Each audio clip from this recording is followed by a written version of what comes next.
printing time. For today's video, samahan niyo ulit ako sa isa na namang printing session. Finally, gamit ko na yung tripod na in-order ko sa Orange app.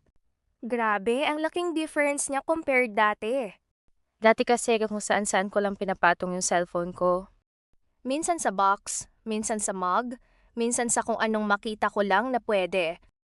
Ang ending, maya't maya kong chinecheck kung nakatayo pa ba yung phone. Minsan nahuhulog pa siya habang nagpiprint ako. Kaya napuputol yung ginagawa ko at inuulit ko na naman yung pag-record.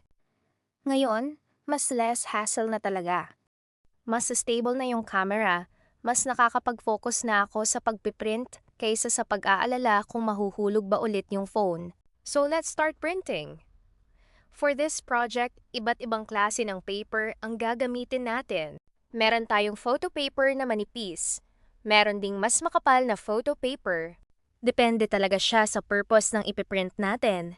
Kapag ang order is for ref magnets, usually yung manipis na photo paper ang ginagamit ko. Sakto lang kasi siya at mas bagay sa paggawa ng ref magnets. Pero kapag naman ang requests for framed photos, mas gusto kong gamitin yung mas makapal na photo paper.